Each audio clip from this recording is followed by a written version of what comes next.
Notebook Activity 24, Organizational Structure, Relationship to the School and/or Placement of the Hierarchy. School district or local education agency, LEA, they take care of the day-to-day responsibility for education at the district level as well as budgetary authority over the schools, a term used to describe the local school district. Superintendent, chief educational professional in a school district, hires principals, curriculum decisions, academic standards, teaching materials, school organizations. Superintendents set the overall tone of a school district and community and communicate their vision to both the teachers and the public. They work directly with boards of education to sell ideas and initiatives for improving the district, and they seek the board's approval for the direction in which they wish to take the district. The superintendent-school board relationship is critical to the smooth operation of the local school district and, more importantly, to the learning environment. Local Board of Education, powers and duties of school boards: obtain revenue, maintain schools, purchase sites and build buildings, purchase materials and supplies, organize and provide programs of study, employ necessary workers and regulate their services, admit and assign pupils to schools and control their conduct. School boards have the authority to tax the community, to raise funds for schools, and to develop the school district budget, both of which directly influence teachers' lives. Another fundamental board decision is to set class size, which determines how many teachers a district will need. School boards, the school board is a major gatekeeper in terms of implementing new ideas and practices in a school district's design in their theory to help the district meet its students' educational needs. Central office staff. The superintendent of schools works with a staff to carry out the district's program of education. The principal, the duties of the principal: instructional leadership, community relationship, supervision of staff, teacher performance and selection, students, building and grounds provision, administration of the attendance office and all budgets. Assistant principals share the task of the principal. Department heads and team leaders, communication and coordination role for their grade level or team. They meet with the principal from time to time to bring information back to their departments. Teachers, teach in the classroom. School support staff, these include the secretary and custodians. Instructional specialists, the master teachers who are specialists. Innovations in school organizations, State Board of Education. Regulatory functions, advisory. Regulatory functions, the state board has the authority to establish rules and regulations that limit and permit action. Advisory functions, the state board can only offer suggestions and indicate preference or action. State Department of Education, State Education Agency, SEA, makes educational policy and ensures that districts within the state comply with regulations governing education at the state level, make major policy decisions related to curriculum, academic content standards, which standardized tests will be used, set annual schedules for testing, text selection, reports to governor and state. State legislator. State legislators are generally responsible for creating, operating, managing, and maintaining state school systems. The legislators are the state policy makers for education. Governors can veto school legislation. Notebook Activity 25, School Funding. Equity and adequacy. The equity question: does each school across the state have the same amount of funding? The adequacy question: is there enough funding so that students can achieve based on the standards? Kentucky Education Reform Act, KERA. Every child in the state had the right to an adequate education. Funding. What three questions have to be addressed for funding? 1. How much will each source pay? 2. Is there equity in the distribution? 3, are the resources adequate so that all students can achieve the identified outcomes? While taxes from a variety of local, state, and federal sources provide funding, the 3 main sources of funding come from, or the primary sources of funding are, 1, property taxes levied in local communities, which have their advantages and disadvantages, sales or use taxes, and income taxes. State funding sources provide an equal education opportunity for students. The 4 major categories: sales and gross receipt taxes, income taxes, licenses, and miscellaneous taxes. New funding sources being explored. With the legal issues arising from funding, new sources are being explored. 1, advertising, student fees, more fundraising, taxation on marijuana, state foundation programs. Notebook activity 26. Explain how each amendment relates to education. First Amendment, the Establishment Clause and the Free Speech Clause. Establishment Clause. Congress shall make no law respecting an establishment of religion. The Establishment Clause prohibits the government from establishing religion, and which is the source of the separation of church and state. Free Speech Clause. The Free Speech Clause, which has direct implications for teacher and student rights. 10th Amendment implies state control of education. 14th Amendment, equal education opportunity. Equal Protection Clause of the 14th Amendment of the Constitution, stating that no person can be denied equal protection of law, hence equal education opportunity. Explain the child benefit theory and related secular services. Addresses use of public funds for secular services such as transportation, textbooks, testing, diagnostic, therapeutic, and remedial. Services must benefit, they must benefit the student, not school or religion. The No Child Left Behind allows for funding for private school students. Also upheld limited use of Title I funds at private schools. Notebook activity 27. What are 3 negative implications for misuse of social media? Inappropriate communication via Facebook, Twitter, etc. Content that is personal or sexual in nature can become basis for dismissal. Cheating. Students can use technology to cheat, such as on their cell phones, etc. Teachers must be aware that students can cheat with technology. And then there's sexting, which is the use of social media and other mediums to send sexually explicit photos and information. Additional negative implications for misuse of social media could simply just be plagiarism. Notebook activity 28, students' rights and related court cases. Students' rights to an education. In the United States, children have a right to an education. This right is ensured in many state constitutions. All children have an equal opportunity to pursue education. Alien and homeless children have a right to go to school.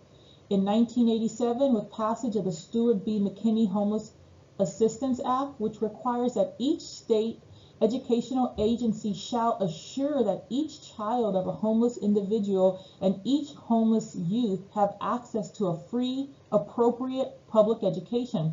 Service for homeless students include finishing the school year in the school they were in before they lost their housing, provide transportation to school, and tutoring. School must provide high quality education. Students' right to sue. The United States Supreme Court has affirmed that students may sue if the school is guilty of intentionally depriving students of their constitutional rights. Students' right to due process. Due process is guaranteed by the 14th Amendment.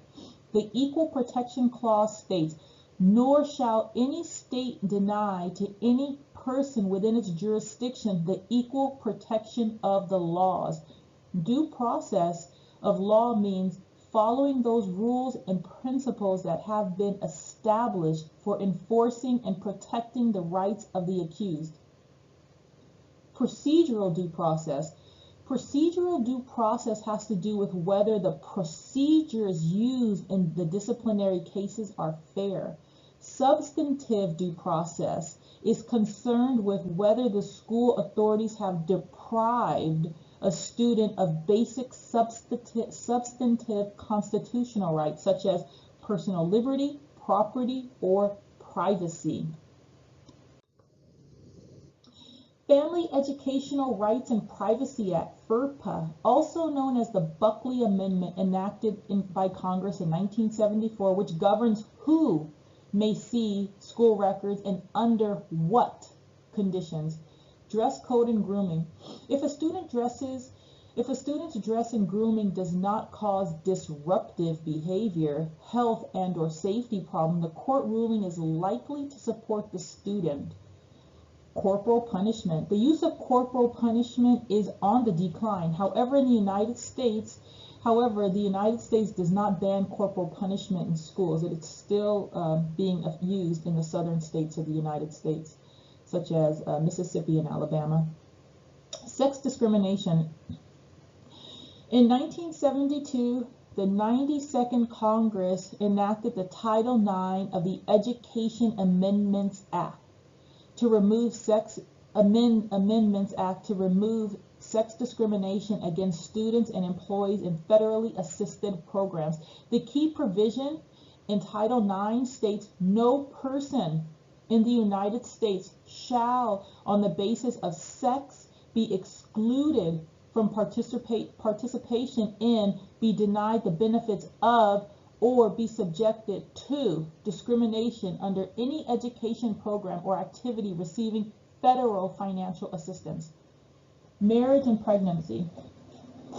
Schools cannot stop a student from attending school because he or she is married. The position is based on Title IX and on the notion that every child has a right to attend school. Schools enroll pregnant students. Title IX prohibits the exclusion from school. Child abuse and neglect. Teachers have the ethical obligation and legal obligation to protect the well-being of children. Student publication. The First Amendment guarantees the right of free expression. In relationship to this right, however, schools also have the responsibility to maintain an orderly school environment.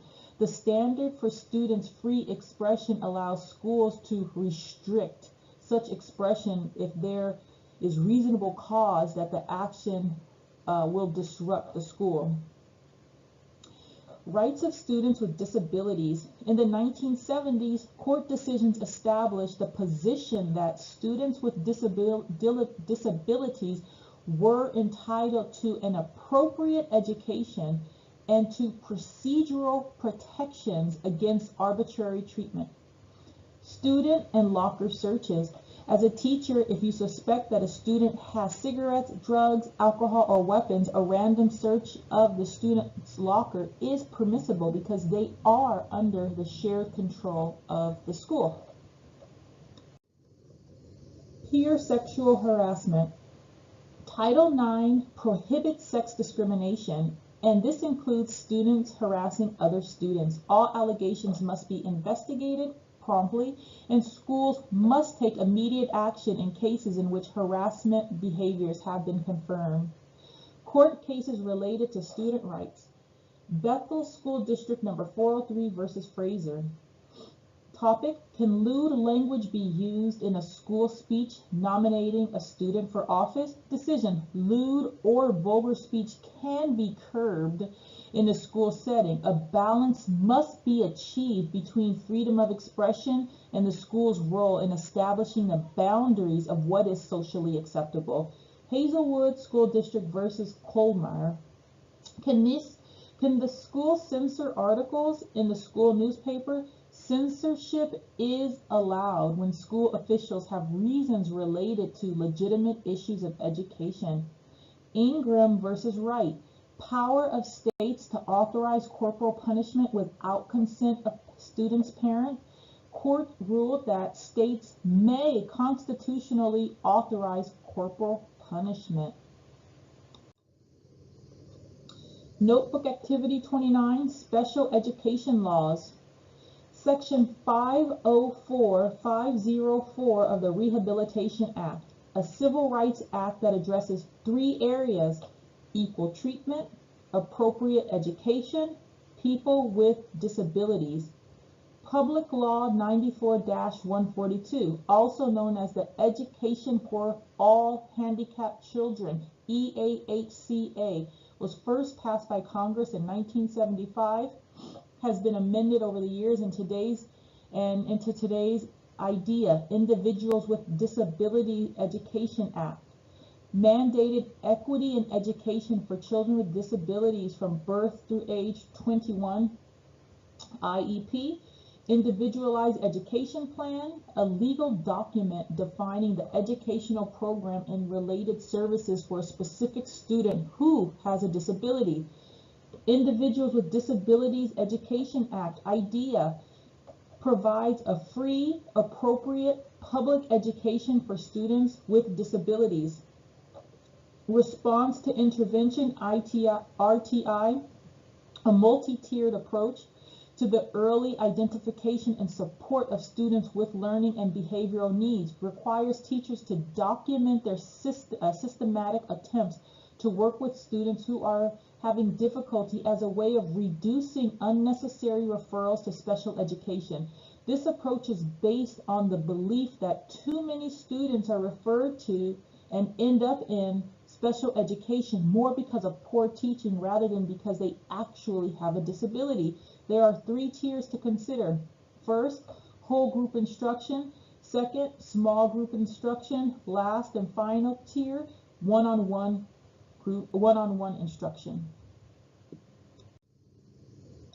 Notebook Activity 30. Explain how you will apply teacher dispositions in your future classroom. Have enthusiasm for teaching, continuous learning, and believe that all children can learn. Explain teacher negligence, educational malpractice, and teacher liability. Teacher negligence, a failure to exercise or practice due care. Educational malpractice, culpable neglect by a teacher in the performance of his or her duties. Liability, responsibility for the failure to use reasonable care when such failure results in injury to another. Explain what enabling and administrative laws are. Enabling laws, laws that come from the Constitution that make it possible for educators to do certain things. Administrative laws, rules and regulations created by the executive branch. It impacts educators through the United States Department of Education. Case law emerges from federal and state court cases. Notebook Activity 31, positive and negative aspects of teacher accountability. Accountability, a teacher's obligation to make responsibility for what students learn, to take responsibility for what students learn. Value-added system. Teacher evaluation is often measured by the academic progress students make. So value-added systems connect the teacher and the students' test scores. Concerns with accountability. The negative aspect. First, some of the concerns for teacher accountability is that the students aren't taught by the same teachers. Student performance is influenced by many factors, and teachers needing to find ways to increase test scores. That's the negative aspect. The concerns, the rewards with accountability, the positive aspect. The positive aspects of teacher accountability include the added value of academic excellence and achievements. Some of the rewards are more focused evaluation, financial rewards for jobs well done, and training programs that benefit both the teachers and the students. Explain how this will impact you in the future. Everyone needs some form of accountability in order to not be tempted to becoming complacent. The desire for a job well done benefits the teacher and most of all the student.